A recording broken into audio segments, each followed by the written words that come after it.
자, 그럼 우리나라의 도로의 어떤 기술의 발전의 동향을 전체적으로 한번 살펴보도록 하겠습니다. 이러한 뭐 도로라고 하는 특정한 어떤 기술 분야에 대해서 살펴보는 측면도 있지만요. 지금 여러분들이 이제 현재 이제 접하고 있는 우리 기술 수준에서 과거의 어떤 발전 방향을 통해서 발전의 어떤 역사를 통해서 앞으로 어떤 기술이 앞으로 나갈 것인가 하는 것들도 여러분들이 한번 좀 생각해보는 계기가 됐으면 좋겠습니다. 자, 1967년 이전, 이게 굉장히 상징적입니다. 67년의 상황이 지금 어떤 거냐면, 이 경부고속도로, 우리 경인고속도로가 처음 이제 스타트하는 어떤 도로의 새로운 출발점이 되는 시기입니다. 자, 이전에는 포장 설계에 관한 기술력이 거의 전무했다, 거의 없었다 하고 봐도 이제 무방한 이런 불모지의 상황이 되겠습니다. 자, 그러면 그 전에 역사적으로 이렇게 살펴본다면 어떤 이 문화적인 이런 것들과 어떤 공학적인 어떤 부분이 이제 밀접하게 상관되는 부분들이 있는데요. 자, 저번 시간에 우리 슬라이드를 통해서 로마에 있었던 굉장히 이 알핀웨이라는 굉장히 방대한 도로 교통망을 구축했었다 하는 얘기를 했었고요. 자, 우리나라는 상대적으로 도로망이 많이 구축되지 못했었죠. 자, 이런 것들은 어떤 것이냐면 우리나라의 상황은 이 외부로부터의 침입에 대해서 굉장히 방어적인 입장이 있었고요. 이 방어적인 입장에서는 도로망을 굉장히 잘 구성하는 것보다는 오히려 도로망이 잘 좀 덜 돼 있는 것이 이 방어 목적에서는 좀 더 효과적이었다 이런 거죠. 그러니까 북쪽에서 어떤 침입 세력이 있을 때 그것이 뭐 평양이나 아니면 뭐 지금 우리 그 한양까지 도달하는 시간을 줄이는 게 필요했고요. 자, 남쪽에서 침입하는 경우도 마찬가지로 수도까지 이 침입 세력이 진출하는 데 있어서 도로가 상당히 안 좋아서 침입의 시간을 줄이는 게 어떤 필요했던 이 시기가 되겠습니다. 그래서 상대적으로 도로망을 우리가 많이 이렇게 구축해야 되는 이 필요성이 상당히 좀 약했었고요. 이것이 오히려 우리가 밖으로 뻗어나가는 입장이었다면 입장은 좀 틀리겠죠. 도로망이 굉장히 많은 도로망이 필요했었고 해양 뭐 이런 것들이 교통망을 많이 구축할 필요가 있었겠죠. 하지만 우리 입장에서는 그러한 지금 상황이 많지 않았기 때문에 도로망을 지금 많이 구축할 필요가 없었고요. 로마 상황을 보면 얘기가 또 틀립니다. 로마는 지금 많은 점령지를 지금 그 점령지에서 오는 반란을 제압하기 위해서 지금 조기에 그 중앙에서의 군인을 가지고 점령지를 제압하는 이런 목적에서 이 상당히 빠른 시간 안에 어떤 반란 지역을 도달할 수 있는 도로망의 구축의 필요성이 상대적으로 굉장히 강한 이런 상황이었습니다. 자, 이런 우리나라 상황에서 지금 일제강점기가 되면서 상대적으로 이제 우리가 전체적으로 근대화, 타율적인 근대화를 이루게 되고요. 이런 교통망 중에 우리 도로를 중심으로 한 교통망이라고 보다는 철도를 중심으로 한 교통망이 상당히 구축이 됐고요. 그래서 우리가 우리 X자, 이 한반도를 X자로 이렇게 가로지르는 기간 어떤 철도망을 중심으로 이 교통의 시스템이 갖춰져 있게 됩니다. 자, 그러면서 일부 한편으로 이제 도로망도 형성되는데, 그러한 것들이 6.25 전쟁을 통해서 거의 이제 황폐화되는 이런 상황에 직면을 하게 됩니다. 자, 그러면서 이제 전후복구 사업이 되고, 그래서 어떤 기술적인 이런 부분들도 거의 없는 이제 불모지의 상황이라고 이제 보여지는 이 상황이, 그러니까 백지 상태에서 이제 출발하는 게 1960년대 이 상황이 되겠습니다. 자, 여기서 너무나 상징적인 이제 사건이 하나 있습니다. 1968년 2월 1일에서 1970년 7월 7일까지 경부고속도로를 건설합니다. 자, 우리가 이 뭐 정치적인 어떤 판단을 떠나서 이 경부고속도로의 건설이 뭐 우리나라 전체적으로도 워낙에 뭐 상징적인 어떤 일이었고요. 우리가 도로, 뭐 토목 전체적으로 봐도 대단히 상징적인 어떤 성과물이 되겠습니다. 자, 경부고속도로를 건설을 하면서 경험적인 어떤 설계법을 도입을 하게 됩니다. 그래서 우리가 경부고속도로 이 당시에는 한 500km 정도가 조금 더 되는 연장을 갖는 도로를 68년 2월 1일에서 70년 7월 7일 한 2년 반 정도의 기간 동안 지금 이 건설을 해냅니다. 여러분들 500km의 연장을 2년 반 만에 지금 준공을 한다는 것은 지금의 우리가 봐도 거의 불가능에 가까운 거죠. 자, 이렇게 빠른 시간 안에 어떤 공사를 해낼 수 있는 것은 많은 무리스러움이 사실은 따를 수밖에 없죠. 자, 이런 뭐 이때의 사회적인 분위기가 상당히 이 목적지향적인, 그러니까 어떤 뭐 중공을 위해서 모든 것을 희생하면서 달려가는 이 목적지향적인 부분도 있었을 거고요. 그런 목적지향적인 어떤 이런 일들을 가장 강하게 해낼 수 있는 집단이라고 생각하면 지금 군인들이죠. 그래서 경부고속도로의 건설의 주축은 우리 군 공병단에서 이제 주축을 가지고, 물론 그때 이제 민간 기업들도 이제 이런 발판으로 이제 토목에서 전반적으로 기술을 축적하고 커가는 계기가 됩니다. 자, 7월 7일 날 준공이 됐고요. 그래서 도로의 날도 우리 7월 7일 날입니다. 자, 이러면서 우리가 한국도로공사가 지금 요 건설 기간 동안에 도로공사가 이제 창립을 합니다. 아까 말씀드린 것처럼 이 경부속도로의 주체는 군인들이었고요. 그래서 공병단 중심이었기 때문에 이 도롱사의 지금 창립 주체도 이제 공병단 중심의 군인들입니다. 그러니까 사장님은 뭐 투스타, 뭐 본부장은 완스타 이런 식이죠. 그래서 지금 뭐 부장님은 소령님 뭐 이런 형태의 지금 예편을 해서 이러한 이 공공의 지금 이 회사를 창립을 합니다. 자, 이러면서 요 시기에 국내 토목 기술의 본격적인 어떤 뭐 시작의 이제 단계가 이제 시작이 되는 겁니다. 자, 그래서 60년대 후반에 자, 이제 이 본격적인 어떤 건설 기술을 이제 시작을 하는 이런 상황이 되겠습니다. 자, 그러면서 1972년에 애시토 이 설계법도 여러분하고 같이 지금 이제 여러분 같이 한번 다루게 될 겁니다.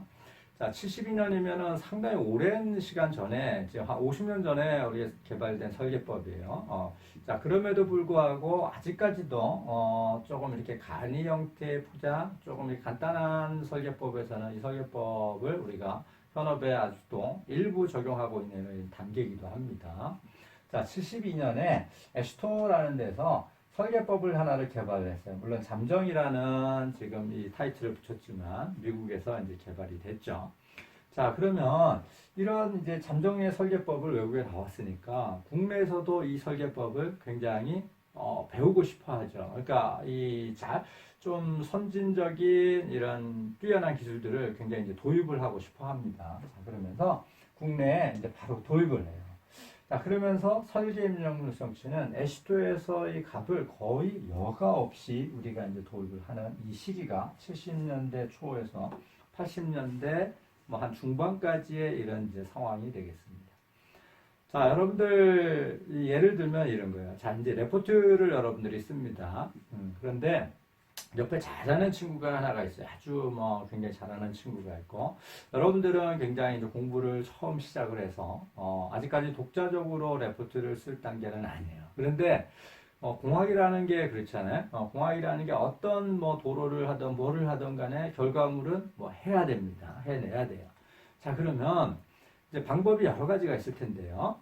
이게 여러분들이 열심히 공부를 한다고 해서 그러한 문제를 효과적으로 푸는 거를 지금 할 수 있는 뭐 기술적인 것까지는 못 와 있어요. 자, 그런 단계에서는 지금 다른 쪽에 잘 돼 있는 기술을 우리가 굉장히 벤치마킹, 뭐 표현이 좋아서 벤치마킹이지만 어떻게 보면 베끼는 거죠. 아주 극단적으로 나쁘게 얘기하면 산업 스파이 뭐 이런 거죠. 그런데 이제 그게 오픈된 설계법이긴 하지만 그걸 우리가 굉장히 모방을 해서 우리가 기술 발전을 이루는 이런 시기가 되겠습니다.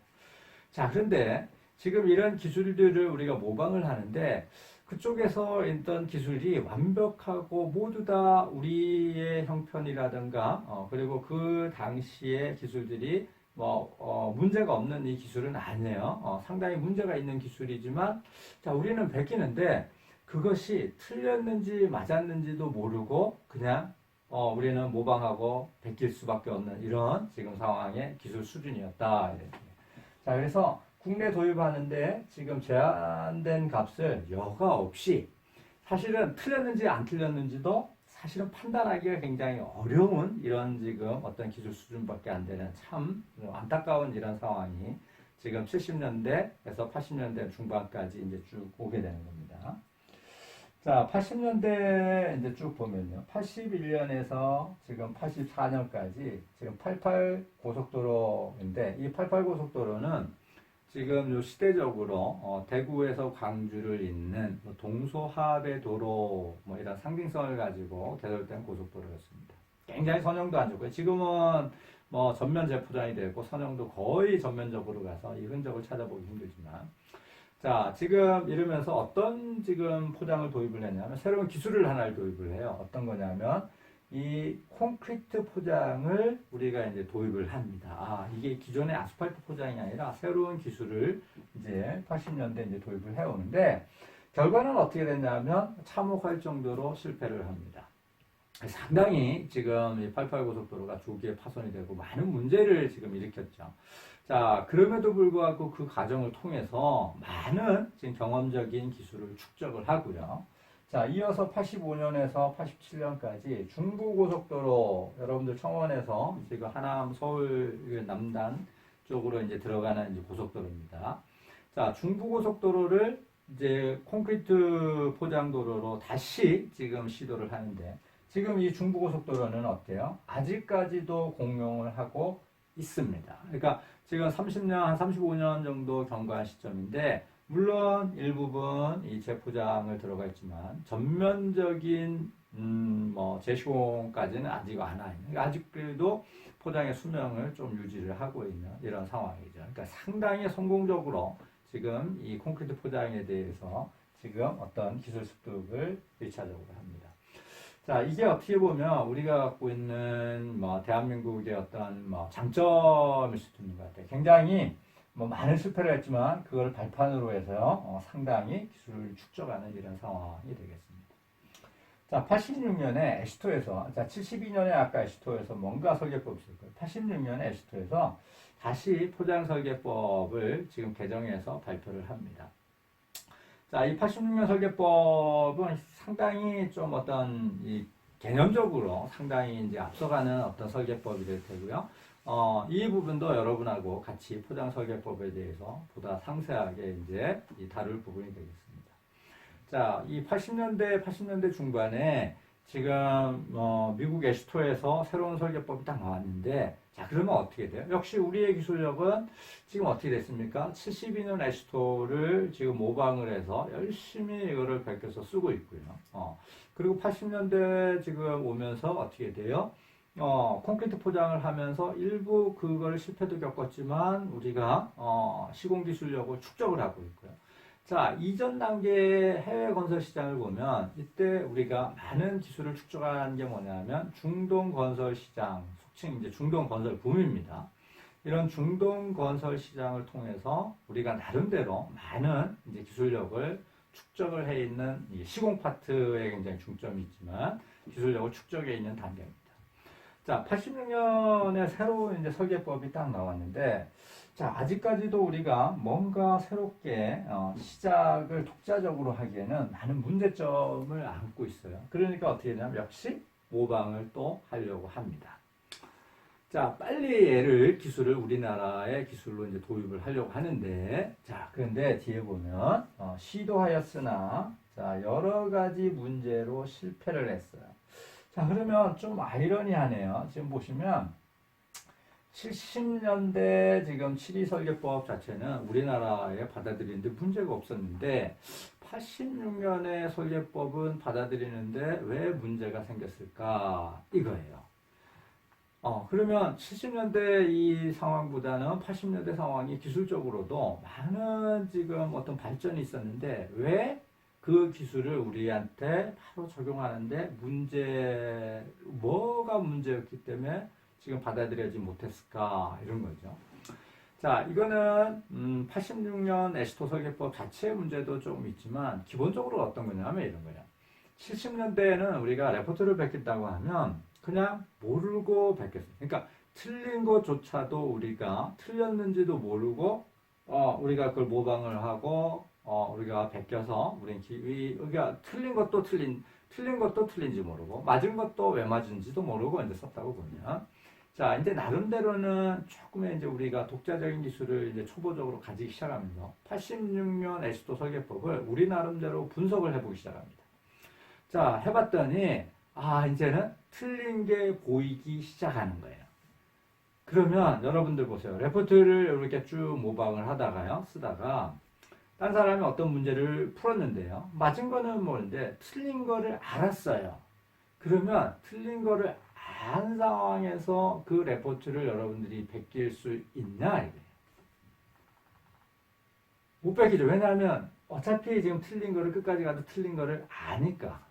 그러면 어떻게 해요? 여러분 나름대로 문제를 풀고 지금 그거를 틀린 부분을 고쳐서 우려해서 뭔가 지금 새롭게 풀어야 되는데 자 여기에 또 딜레마가 있습니다. 이 기술이 틀린 거는 일부 인식을 했지만 우리 독자적으로 이 문제를 풀 능력은 없는 이 안타까움이 있어요. 얼마나 속상해요. 저게 틀린 건 알겠는데 새로운 답을 우리가 구할 수 있는 방법은 못 찾은 거예요. 그래서 지금 틀린 거를 알고 우리한테 안 맞는 부분을 알고 그냥 베끼기에는 문제가 있어요. 그래서 실패를 합니다. 자 그러면서 이제 90년대로 들어와요. 그럼 86년 에스토는 못 베꼈으니까 72년 에스토가 쭉 써오기 시작하는 겁니다. 물론 86년 에스토를 일부 각색을 해서 우리 나름대로 쓰기도 합니다. 약간 병행을 해서 쓰기도 하지만 주종이 이제 72년 에스토를 바탕으로 해서 우리의 설계법을 끌고 갑니다. 자, 이거는 아까 말씀드린 것처럼 우리의 어떤 기술적인 문제지만 86 에스토 자체의 어떤 문제점에 있는 그 부분도 기인합니다. 자, 이러면서 이제 90년대를 와요. 자, 90년대를 오면 여러분들 이제 80년대 후반에 지금 우리 올림픽도 이제 하면서 굉장히 이제 국가적으로 이제 부흥하는 시기입니다. 와, 활발하게 이제 뭔가 우리가 으쌰으쌰해서 기술적으로나 모든 면에서 희망을 가지고 이제 이 상당히 이제 발전을 이루는 이 시기입니다. 자, 그러면서 90년대 초에 포장에 대한 체계적인 연구를 시작합니다. 자, 왜 연구를 시작을 하냐면 그전에는 베껴왔어요. 자, 모방하는 데 굉장히 집중이 돼 있었는데 베끼다 보니까 저놈이 틀린 것도 내가 이제 못 베끼는 이런 상황이고 자, 이거를 걔네가 틀린 이 부분들을 뭔가 이제 선별해서 베낄 필요도 있는 거예요. 그러니까 이 외국에 있는 속칭 선진의 기술들이 다 우리한테 맞는 게 아니야. 그래서 자, 뭔가를 맞는 거는 맞는 대로 베끼고 못 맞는 거는 못 맞는 대로 베끼고 막 이러고 싶은 거예요. 자, 이러면서 90년대 연구를 시작을 해서 지금 이제 가기 시작합니다. 자, 여기에 이제 도로연구소, 옛날에 개인적으로 제가 이제 뭐 7년 정도 몸담았던 기관이기도 하고요. 도로연구소, 그 다음에 건설기술연구원, 지금 KICT 이런 데서 포장 쪽에, 도로 쪽에 전문 연구팀도 구성을 하고요. 자, 매우 다양한 분야에서 초보적인 포장에 관한 연구를 본격적으로 시작을 합니다. 연구를 시작을 합니다. 이제 공부를 혼자 이제 공부해보기 시작합니다. 이제 본격적으로. 자, 지금 그러면서 72년 잠정지침의 문제점도 일부 이제 극복을 하고요. 86년 에스토 설계법의 국내 도입 문제점을 극복을 시도하지만 안타깝게도 조금 극복을 하는데 또 한계점에도 부닥칩니다. 자, 그러면서 지금 외국의 포장 기술력을 아주 대량으로 이제 도입을 해봅니다. 그러니까 이것도 갖고 와보고 저것도 갖고 와보고 정말 뭐 기술적인 어떤 춘추 전국 시대의 이런 이제 정보에 굉장히 많은 이제 정보를 끌어들여오는 거죠. 자, 이게 90년대 초중반의 이 상황이라고 한다면 여러분들 어떤 상황이냐면 이제 속칭 세계화, 뭐 기술, 이 정보적인 게 오픈되기 이제 시작하는 거예요. 그리고 또 우리나라로 보면 이 시절에 80년대 후반, 90년대 초 정도 무렵에서 많은 사람들이 해외로 유학을 나가고요. 그래서 이 유학을 나갔던 사람들이 그 지역에서의 선진의 기술들을 상당히 많이 끌고 들어와요. 그러면서 이런 것들도 이것도 시도해보고 저것도 시도해보고요. 외국에 있던 정보들도 우리가 조금 더 손쉽게 이제 접하게 됩니다. 이렇게 했더니 이런 새로운 방법이 나왔어. 그러니까 이런 우리 새로운 방법을 우리 나름대로 한번 시도를 해볼까? 그 중에는 굉장히 성공적인 부분도 있을 거고요. 물론 실패한 부분도 있죠. 그러한 지금 많은 시도가 된 게 지금 90년대 초 정도의 이런 상황이 되겠습니다. 자, 이게 이제 90년대를 넘어오면서요. 90년대 중반 정도예요. 94년, 95년 이때입니다. 자, 94년에 보면 경부고속도로 수원 청원 간의 지금 확장 구간이 조기 소송 변형에 의해서 파손을 가져옵니다. 자, 이게 94년, 뭐, 어떻게 보면 지금 이런 거예요. 94년이 어떻게, 어떤 상황이냐면, 뭐, 유사일에 가장 더웠던 해, 뭐, 이런 거예요. 근데 그 전이, 그게 몇 년 전에 뭐, 더 더웠다, 94년보다 더 더웠다, 뭐, 이러지만, 자, 어떤 뭐, 자연적인 있던 요인을 떠나서 이런 겁니다. 자, 수원청원 고속도로가 지금 편도 4차로, 왕복 8차로로 확장이 됐어요. 굉장히 국가적으로 상징적인 거죠. 그 우리가 경부고속도로의 어떤 우리가 초창기 이런 것들을 우리도 이제 8차로 고속도로를 기간교통망을 갖는 게 상징적인 거고요. 자, 그런데 그게 1년 만에 아주 무참하게 이제 파손을 가져옵니다. 그러니까 굉장히 전국적으로 이슈가 이제 되는 거죠. 자, 이게 왜 우리가 이렇게 실패했을까 이런 건데, 이런 시기에 사실 보면 또 우리가 건설 쪽에 큰 사건, 사실 이거는 어떤 사건도 아니에요. 큰 사건이 두 개가 있는데, 하나가 어떤 거냐면 삼풍백화점 붕괴가 있었고요. 또 하나가 어떤 게 있었냐면 우리 성수대교 또 우리가 붕괴가 있었습니다. 자, 그 전에는 여러분들 뭐 기억하실지 모르겠는데 구포 열차 뭐 건설 현장에서 사고 뭐 이런 것들도 있었어요. 자, 이게 지금 90년대 초중반에 이런 많은 사건, 사고들이 이제 겹칩니다. 자, 그러면 우리가 여러 가지로 이제 반성을 해봅니다. 자, 이게 첫 번째는 뭐냐면, 이게 속칭 뭐 시스템화되지 못한 여러 부분들. 그러니까, 이게 건설을 행하는데 건설의 주체, 뭐 계약의 방법, 뭐 건설 관리 여러 가지 방법, 안전에 대한 의식, 뭐 여러 가지 것들. 자, 또 하나 어떤 부분들은 어떤 거냐면, 네. 자, 또 하나의 어떤 부분이 있냐면, 지금 이제 저희 뭐예요. 우리 기술적으로 우리가 부족한 부분은 없었던가, 이런 것들에 대해서 이제 반성을 해봅니다. 자, 그러면서 이제 그런 시스템적인 부분의 반성을 통해서 우리가 이제 많은 제도들을 갖고 있는, 뭐 책임감리제도 이제 도입을 하고요. 뭐 안전에 대한 이런 거에서 뭐 시설안전관리공단도 지금 그 시절에, 지금 있는 시설안전관리공단도 그 시절에 이제 태동을 하게 됩니다. 그러니까 제도적으로도 이제 많이 바꾸고요. 계약에 대한 방법들도 우리가 다시 한번 생각을 해보게 되고요. 자, 그러면서 기술적으로 이제 우리가 어떻게 나갈 거냐를 한번 생각을 해보는 거예요. 자, 지금 이제 우리가 어떻게 됐어요? 처음에 레포트를 뺏긴다면 아무 생각 없이 뺏겼고요. 그 다음에 이제 알만하고 이제 해서 뺏기려고 하는데 틀린 게 있으니까 못 뺏겼고요. 틀린 거를 지금 못 뺏기는데 우리가 문제 풀기에는 조금 그렇고요. 자, 그러면 그 다음 스텝은 우리는 뭐냐, 이런 이제 고민에 빠진 거예요.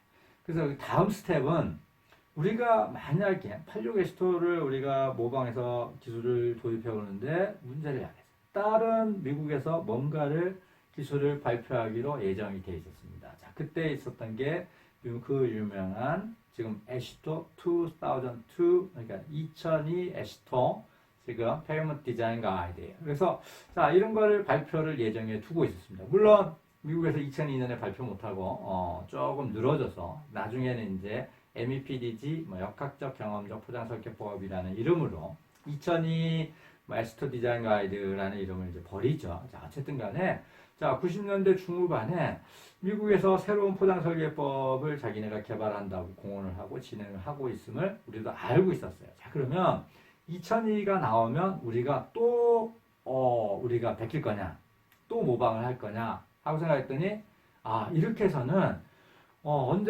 언젠가를 가도 우리 스스로 독자 기술력을 확보할 수 없는 이런 것들이 이제 보여요.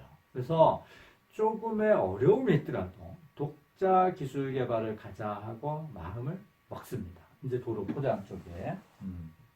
자, 그러면서 2000년부터 이런 이제 이런 접근 방법을 가지고 2001년부터 2010년까지 한 10년 정도 동안 한국형 포장 설계법을 개발하기를 목표로 일을 시작을 합니다. 물론 2002년에 애시토도 개발이 되고 있는 과정이에요.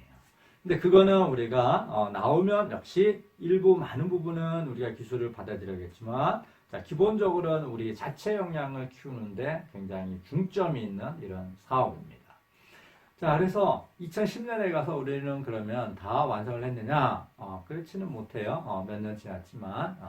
그래서, 어쨌든 간에 그 한국형 포장설계법이 완성도가 굉장히 충분한 완성도를 가졌느냐 목표했던 거 보면 이거는 평가를 어떻게 뭐 사람마다 달리할 수도 있지만 자 기본적으로 우리가 획득한 건 뭐냐면 자 우리 나름대로 독자적인 기술력을 가지게 되었다. 이게 사실은 굉장히 핵심적인 겁니다. 독자적인 기술력을 가지고 있다 하는 건 뭐냐면 우리 나름대로 이제 기술 발전에 도모할 수 있는 틀을 마련을 했다. 이런 거고요. 그래서 이게 이 외국에 있는 뭐 기술적으로 탑에 있는 이런 기술력과 우리 기술력이 뭐 수준에선 차이가 있더라도 이게 어떻게 돼? 우리가 이쪽을 완전히 모방한 게 아니고 우리는 우리 기술 나름대로 가고 있는 거예요. 그러니까 기술적인 협력이 되면서 우리가 조금 더 잘해서 기술 탑으로 갈 수 있는 이런 여지를 처음으로 이제 발판을 닦아놨다. 이런 게 지금 뭐냐면 이런 포장설계법이 보여주는 어떤 상징성이 있는 이런 게 될 겁니다. 자, 이게 언제쯤이냐면 한 10여 년 전쯤의 일이에요. 자, 그런데 그러면 우리가 지금 우리가 상황에서 이 독자적인 기술이 탑에 와 있느냐? 그렇게는 얘기 못합니다. 하지만 이제 우리가 무조건 모방만 하는 단계도 벗어났고요. 우리 나름대로 기술 발전을 이제 해 나가고 있는 우리 나름대로 경쟁력을 가지고 뭔가를 해 나가는 상황까지를 도달을 했다. 이런 거를 이제 감히 말씀드릴 수 있는 거고요. 자, 그러면서 지금 요 분야에서는 우리가 도로뿐만 아니라 2000년대에 오면서 많은 부분들이 기술적인 건설 쪽에서 독자적인 영향을 가지기 시작합니다. 물론 여러분들 잘 아시는 뭐 우리 건설 분야가 아니라 조선 파트 이런 거는 훨씬 더 빨리 세계 탑에 도달을 했죠. 그러니까 이 한국의 조선 기술이 세계의 조선 기술의 표준으로 이렇게 가는 어떤 뭐 조선 쪽에 있는 분들 얘기 들어보면 굉장히 큰 자부심을 가지고 얘기를 하시는 것 같아요. 한국의 그런 것들이 어떤 뭐 한국의 건설 기술이 뭐 세계 표준까지 못 왔지만 우리도 이제 그런 걸 꿈꾸면서 가고 있다 하는 거고. 자, 그러면서 우리의 이제 특유의 어떤 뭐예요? 강점 이런 것들을 받아들였어요.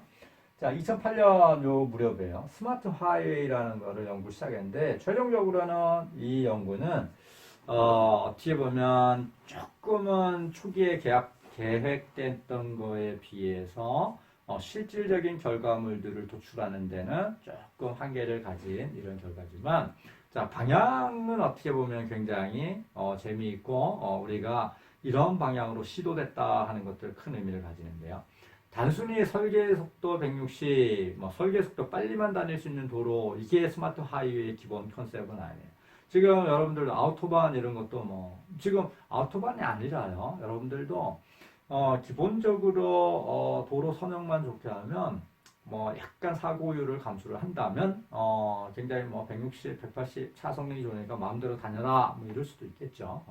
근데 그러한 관점이 아니고요. 지금 여기는 도로에 대한 안전 그리고 우리에 대한 IT 기술 그 다음에 자동차 기술 이런 모든 것들을 종합한 것들이 지금 스마트 하이웨이라는 이런 지금 계획이었고요. 자, 이런 방향으로 우리가 지금 나가고 있다. 자, 여기서 여러분들 그 생각해 볼 건 이런 거예요. 자, 이런 우리가 역사의 흐름이 쭉 있어요. 지금 여러분들 내 강의에 지금 우리 중국에 오신 유학생도 있는데, 지금 뭐 중국에서의 건설 산업의 발전 방향, 이런 것들도 여러분들 한번 생각해 보실 필요가 있는 거고요. 자, 그러면 거꾸로 뭐 중국 유학생 입장에서 그렇고, 우리 입장에서는 그럼 우리가 진출을 한다면, 우리가 이런 큰 흐름 상황에서 기술적인 이런 것들이 어떻게 그쪽의 현지의 어떤 기술과 조화롭게 지금 갈 것이냐 이런 것들도 한번 생각해 볼 만하고요. 자, 또 하나는 자, 이제는 그러면 앞으로의 기술 발전 방향은 뭐냐? 자, 지금 2020년을 이제 시작하는 이 시점에서 우리가 건설 쪽의 발전 방향은 뭐냐 하는 것들도 여러분들 한번 생각해 보시기 바랍니다.